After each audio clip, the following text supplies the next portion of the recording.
Halo dulur Sampurasun, bagaimana kabarnya? Semoga kalian sehat selalu dan diberi rezeki yang melimpah. Balik lagi bersama saya Steve Dul Austin. Pada video kali ini saya akan merangkum film yang berjudul Shooter tahun 2007. Sebelum ke filmnya, saya akan mengingatkan bahwa konten ini mengandung kekerasan yang tidak cocok untuk ditonton di sekitar anak-anak.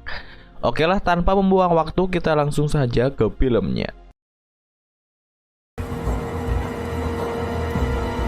No one can track you through the water except the fish. 2 men. Film dibuka dengan diperlihatkan dua orang sniper yang tengah menjalankan misi rahasia. Mereka adalah Bobby Swigger dan rekannya bernama Donnie. Ternyata mereka tengah menjalankan misi perdamaian di Ethiopia. Di sana mereka terus mengawasi pasukan pemberontak yang sedang melaju ke arah kamp pasukan Amerika Serikat. Visual confirmation of TS-129's current position.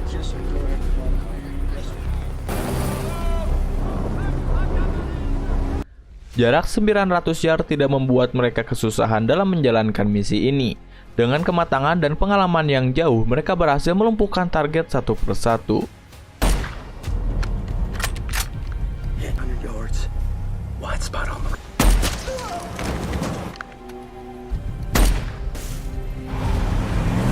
Namun tidak diduga, tiba-tiba pasukan musuh datang dengan membawa lebih banyak tentara. Tidak hanya itu, mereka juga mendatangkan heli untuk menyerang Swigger dan Donnie.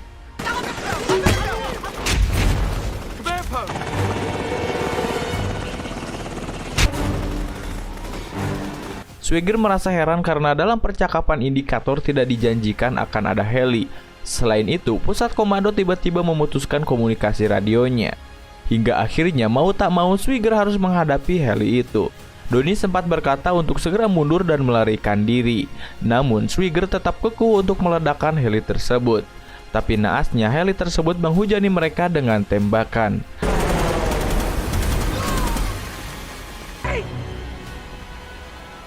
Melihat Donnie tewas, sontak membuat kemarahan Swigger membara. Dan akhirnya Swigger berhasil menembak jatuh heli tersebut.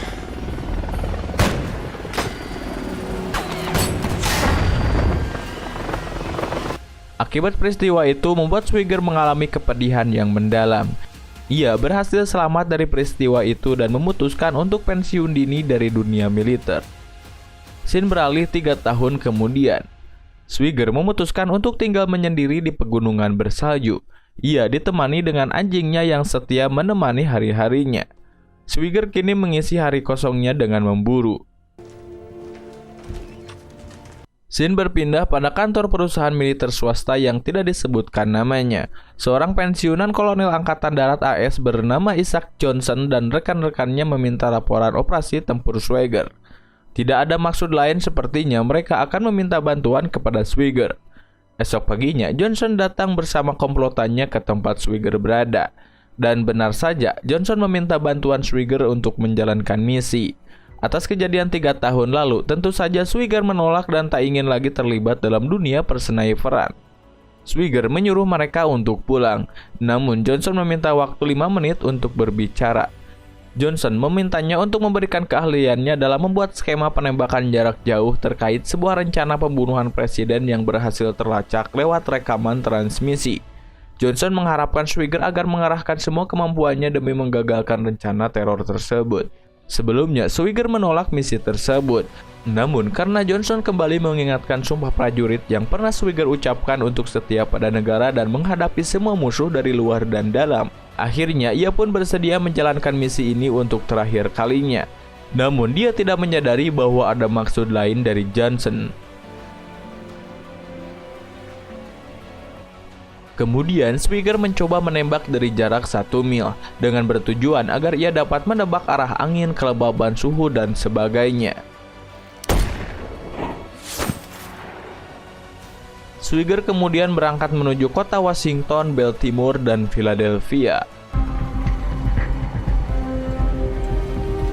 Kota-kota tersebut yang akan menjadi tempat kunjungan presiden.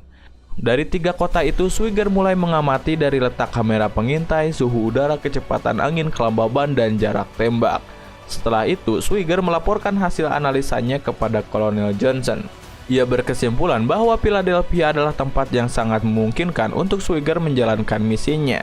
dengan berbagai pertimbangan dan perhitungan yang ia telah lakukan.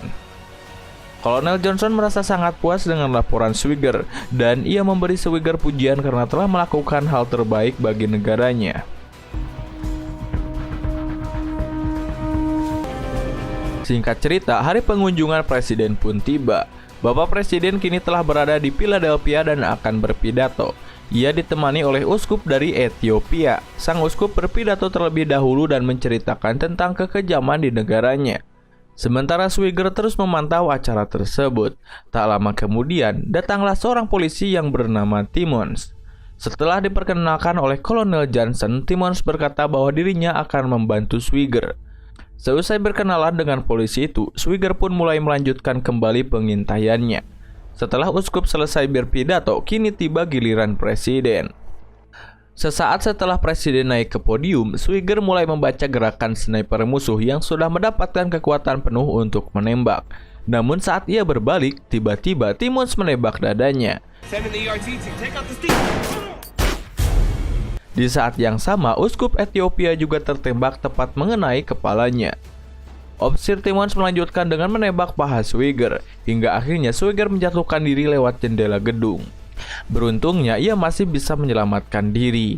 Dengan cepat komplotan Kolonel Johnson memberitahu FBI bahwa pelaku penembakan adalah Swigert yang tidak lain adalah merupakan mantan tentara marinir. Disitulah Swigert menyadari kalau dirinya telah dijebak dalam sebuah konspirasi rencana pembunuhan presiden.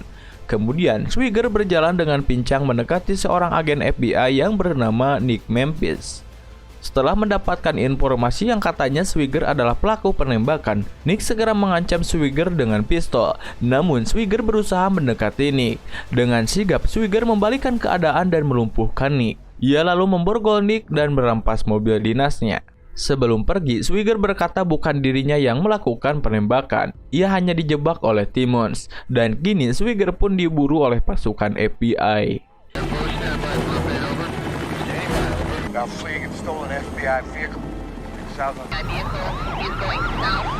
Kemudian ia singgah di tempat pencucian mobil dan merawat lukanya setelah menemukan obat-obatan di mobil itu.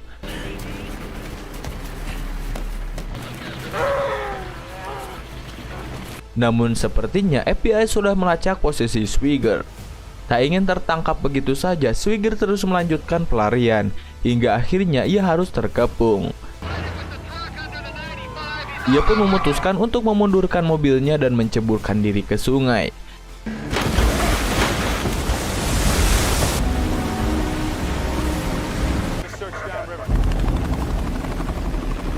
Agen Memphis lalu diinterogasi oleh atasannya karena lalai dalam mempertahankan senjata dan kendaraan dinasnya. Namun, ia justru bersyukur karena masih dibiarkan hidup setelah mendapatkan perlakuan yang sama juga di 3 minggu yang lalu oleh anggota pasukan bersenjata. Sementara Timmons memberikan kesaksian palsu di depan media. Ia mengatakan bahwa dirinya telah menembak Swigert karena ia sendiri melihat Swigert telah menembak uskup Ethiopia. Kembali lagi ke Swigert. Di sana ia sedang mengendarai mobil yang entah punya siapa. Kemudian ia berhenti di sebuah toko untuk membeli alat dan bahan-bahan untuk merawat lukanya.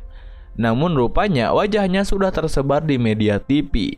Ia pun mencari pusat listrik toko itu dan membuatnya korslet. Dalam keadaan gelap, si penjual tidak mengenali bahwa itu adalah Swigert. Dia pun berhasil membeli bahan yang diperlukan untuk membuat cairan infus buatan yang membuatnya dapat sedikit bertahan. Lalu, Swigert menuju rumah seorang janda yang tidak lain istri dari almarhum sahabatnya, yaitu Donnie. Donnie yang telah gugur dalam menjalankan misi bersamanya waktu itu. Wanita itu bernama Sarah. Ketika melihat Swigert, Sarah langsung mengetahui bahwa Swigert adalah sahabat suaminya dulu. Tapi ia tidak mau terlibat dalam persembunyian Swigert. Sarah pun menolak Swigert untuk masuk ke rumahnya. Namun Swigert terus memohon bantuan kepadanya. Swigert tidak tahu lagi harus pergi kemana, sehingga ia bersumpah bahwa bukan dirinya lah yang menembak uskup. Akhirnya Sarah pun mengizinkan Swigert untuk bersembunyi di rumahnya. Namun ia menyuruh Swigert terlebih dahulu untuk memasukkan mobilnya ke garasi. Sarah lalu memanfaatkan momen itu untuk menelepon nomor darurat. Tapi belum sempat ia mengatakan apapun, Swigert sudah kembali. Sarah segera menutup teleponnya, namun tak lama polisi menelpon balik dan menanyakan keadaan yang dialami Sarah. Melihat Swigert terluka parah, Sarah justru mengatakan kalau tadi dirinya hanya kaget karena anjing tetangganya menabrak tong sampah rumahnya. Swigert lalu meminta Sarah untuk menjahit lukanya dan membungkusnya dengan perban. Kemudian ia memberinya resep cara merawat luka tembakan. Swigert pun membius dirinya sendiri dan Sarah memberanikan diri untuk merawat luka Swigert, walaupun ia sendiri takut melihat darah. Sementara di kantor FBI, Nick sudah semalaman belum tidur karena dirinya sedang mengalami kasus penembakan kemarin. Ia berasumsi bahwa Swigert bukan pelakunya. Swigert benar-benar telah dijebak. Kemudian ia mulai mengamati kejadian-kejadian tersebut. Dan di sana Nick menemukan banyak kejanggalan, dimulai dari penyiapan data, tembakan ke presiden yang terlalu meleset, dan kesaksian Timmons yang melihat ujung senapan Swigert keluar jendela. Menurutnya tidak ada penembak ulung yang mengeluarkan ujung senapannya. Ia pun berniat untuk menemui Timmons secara langsung. Namun rekannya berkata agar Nick mengurungkan niatnya, karena Timmons telah mati tertembak oleh 2 orang perampok semalam. Dari situ, Nick semakin bersemangat mencari bukti kalau kasus itu adalah sebuah konspirasi yang melibatkan para elit yang mengkambing hitamkan Swigert. Di sisi lain, anak buah Johnson juga mengetahui bahwa orang terakhir yang bertemu Swigert sebelum pelarian adalah Nick. Mereka juga telah mengetahui Nick secara diam-diam tengah menyelidiki kasus penembakan kemarin. Johnson lalu menyuruh anak buahnya untuk segera menangkap Nick. Dengan mudah Nick terlacak dan ditangkap oleh mereka. Nick lalu dibawa ke sebuah tempat. Di sana Nick disiksa dan dipaksa untuk mengatakan apa yang telah ia ketahui tentang kasus penembakan uskup Ethiopia. Tapi Nick tetap tak mau mengatakannya. Beruntungnya Swigert datang di waktu yang tepat menyelamatkan Nick. Swigert menembak mereka satu persatu dari jarak 200 meter.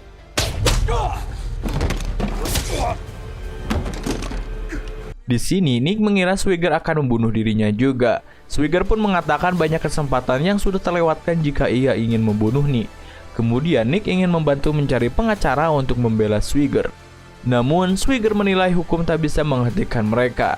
Johnson dan kelompoknya terlalu kuat. Mereka mungkin dipenjara 1 atau 2 tahun. Namun mereka akan kembali beraksi dengan nama berbeda dan kisah yang sama. Tapi Swigert di sini ingin menyatakan perlawanan kepada mereka. Akhirnya Nick juga memutuskan untuk ikut dengan Swigert. Mereka berdua lalu menuju sebuah daerah bagian negara Tennessee. Swigert berniat mendatangi seorang legenda penembak jitu yang dikenal paling hebat. Mereka berbicara mengenai teknik pencocokan senjata dengan pelurunya yang telah ditembakkan. Ia juga membicarakan konspirasi yang melibatkan para penembak jitu. Orang itu lalu menyebutkan ciri-ciri penembak jitu tersebut. Dan ternyata orang yang menembak uskup adalah seorang pria yang menggunakan kursi roda. Mendengar hal itu, Swigert mengaku telah melihat ciri-ciri orang yang dimaksud. Kemudian Nick menghubungi rekan FBI dan meminta untuk mencari informasi seseorang yang bernama Michael Sandor. Ia pun berhasil melacak keberadaan orang itu yang katanya berada di Virginia. Di sisi lain, anak buah Kolonel Johnson juga telah mengetahui alamat Sarah dari laporan keuangan Swigert yang tiap bulannya mengirimkan bunga untuk Sarah. Disitulah mereka berhasil melacak alamatnya. Tidak lama mereka langsung mendatangi kediaman Sarah dan berhasil menangkap Sarah untuk dijadikan tawanan.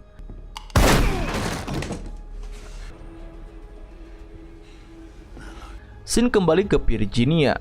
Swigert dan Nick mulai melakukan pengintaian pada sebuah rumah yang diduga sebagai hunian Michael. Swigert telah membaca situasi itu sebagai umpan yang memang dipersiapkan untuk dirinya. Ia pun tak mau kalah dalam menghadapi jebakan mereka. Mereka berdua lalu mengunjungi swalayan dan membeli bahan yang dibutuhkan untuk membuat peledak. Setelah mendapatkan semuanya, mereka pun mulai bekerja. Tak ketinggalan, Swigert juga melatih Nick untuk menjadi seorang sniper handal dengan melatih kesabaran, konsentrasi, dan ketenangan jiwa. Dengan persiapan yang cukup, mereka pun mulai beraksi. Di sini, Nick ditugaskan untuk mengamati situasi, sedangkan Swigert bergerak masuk memasang peledak dan membunuh petugas yang berjaga satu persatu. Dengan ketenangan jiwa dan arahan sang sutradara, Swigert berhasil menghabisi mereka.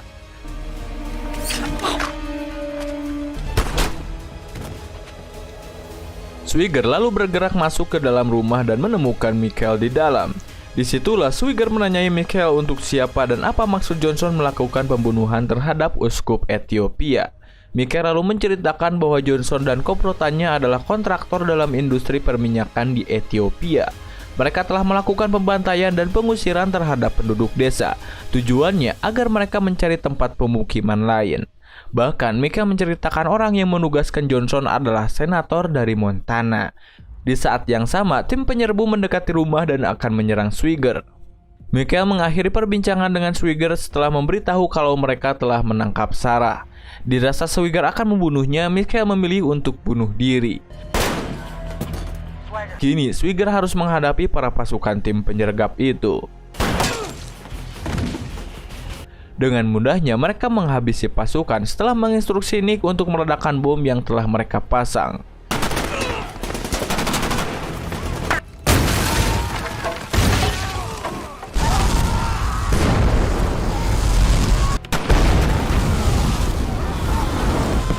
Tapi tak lama datang pula bala bantuan musuh yang menggunakan heli.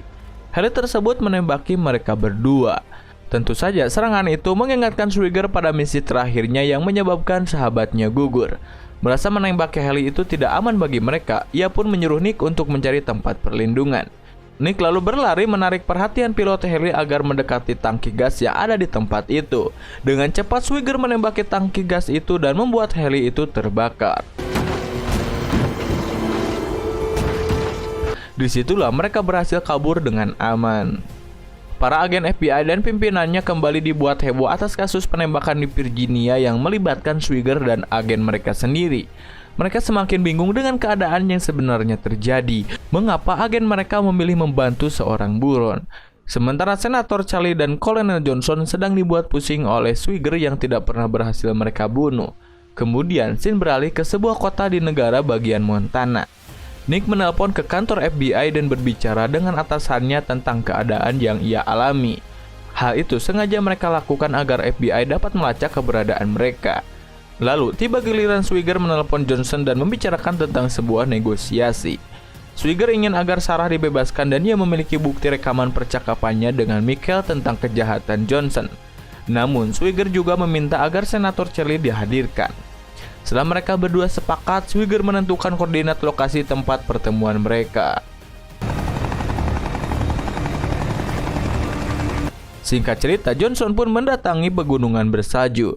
Di sanalah tempat pertemuan dengan Swigger. Tak lama, Senator Charlie juga datang dengan helinya. Sesaat setelah kedatangan Senator Charlie, muncullah sosok lelaki yang berjalan dengan menenteng senjata. Mereka menyangka orang itu adalah Swigger. Secara tiba-tiba ia ditembak di bagian dada oleh seorang sniper suruhan Johnson. Ternyata mereka memang ingin mencurangi Swigger. Tapi Swigger sebagai seorang penembak jitu tidak kalah langkah. Dari situlah Swigger mengetahui posisi sniper Johnson. Swigger dengan cepat menghabisi sniper Johnson yang sedang berkamuflase.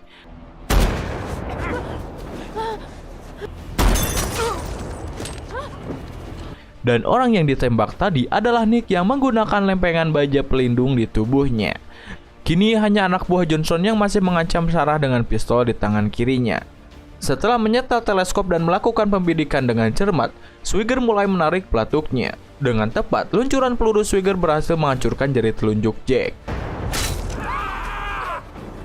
Tak sampai di situ, Swigger menghadiahi Jack tembakan lagi dan merontokkan lengannya. Sementara kedua bosnya hanya berdiri kebingungan dan tidak tahu harus berbuat apa. Dari kejauhan, Swigger keluar dari persembunyiannya dan mendekati mereka. Di tempat lain, agen FBI juga menerima surat dari Nick yang memberitahu posisinya. Dengan cepat pasukan FBI pun segera menaiki heli dan menuju ke lokasi yang dimaksud. Sementara Swigger dan Nick menggeledah mereka bertiga. Swigger lalu terlibat perdebatan dengan Charlie mengenai kejahatan yang dilakukannya pada desa di Ethiopia. Ternyata Charlie membantai orang-orang di sana bertujuan demi memuluskan pendirian perusahaan minyaknya. Di sana juga Charlie mengiming-iming Swigger agar bergabung menjadi anak buahnya. Tapi bagusnya ia tidak tergoda begitu saja. Namun tak lama kemudian pasukan FBI datang mendatangi lokasi. Tapi dengan cepat Swigger membakar ponsel yang berisi rekaman percakapan yang Charlie inginkan. Tapi apa yang terjadi? Mereka malah tertawa dan berkata bahwa mereka tidak akan terkena tuntutan atas peristiwa pembantaian itu karena mereka sangat kebal hukum. Mereka berdua pun bergegas pergi. Tapi sebelum pergi, Johnson berkata, "Aku menang dan kau kalah." I won. You lost. Tak bisa berbuat apa-apa, akhirnya Swigert dan Nick menyerahkan diri kepada pasukan FBI. Setelah Swigert ditangkap, ia meminta tuntutan atas perilaku Charlie dan Johnson di Ethiopia. Selain itu, ia juga ingin menjelaskan mengenai penembakan uskup. Atas permintaan Swigert, akhirnya mereka melakukan pertemuan antara Swigert sebagai pihak terdakwa, jaksa agung, pengacara, dan Kolonel Johnson untuk memberikan kesempatan kepada Swigert mengemukakan pembelaannya.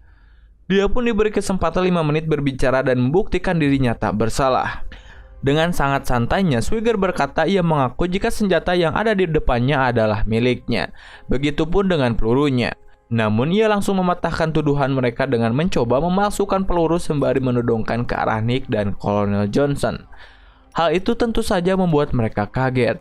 Swigert pun menjelaskan bahwa sebelum meninggalkan rumahnya, ia selalu menukar pin senapannya. Tujuannya agar senapan itu tidak bisa digunakan oleh sembarangan orang, sehingga sangat mustahil bila dirinya membawa senapan yang tidak bisa digunakan. Terlebih lagi dengan membuat tuduhan bahwa senapan itulah yang digunakan untuk menembak uskup. Secara otomatis tuduhan Swigert sebagai pelaku penembakan telah terbantahkan. Namun Kolonel Johnson tidak diam saja. Ia juga mengatakan bahwa tidak ada bukti kuat yang bisa menyeret dirinya ke dalam kasus tersebut. Tanpa rasa bersalah, ia hendak meninggalkan ruangan.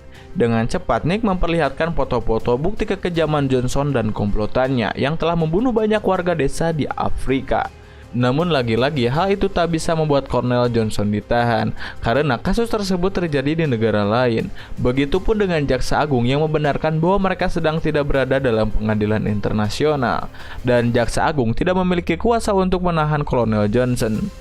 Akhirnya Kolonel Johnson meninggalkan ruangan setelah mengata-ngatai Swigert dengan kalimat, "Aku menang dan kamu kalah lagi."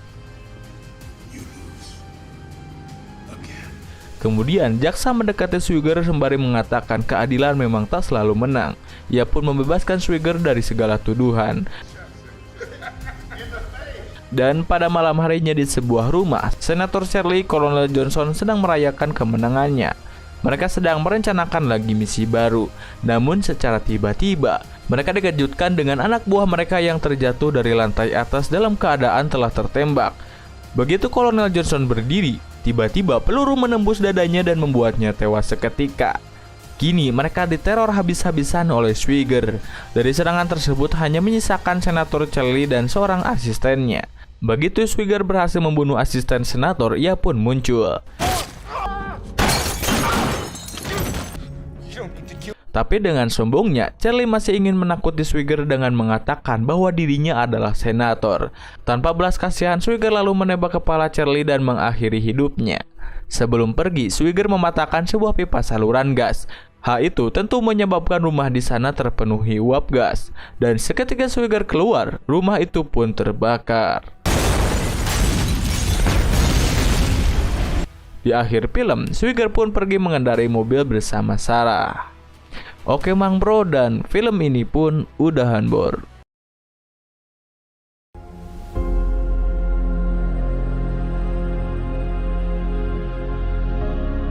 Nah dulur, itulah seluruh arus cerita film Shooter tahun 2007. Pesan yang bisa diambil dalam film ini bahwa tidak selamanya keadilan dapat didirikan jika di dalam negaranya masih terdapat tikus-tikus yang mencoba menggerogoti negeri ini. Itu saja yang bisa saya sampaikan. Jika ada kesalahan, rek ataupun kritik silahkan tulis di komentar. Sekian dari saya, Steve Dula Austin, dan mengucapkan terima kasih.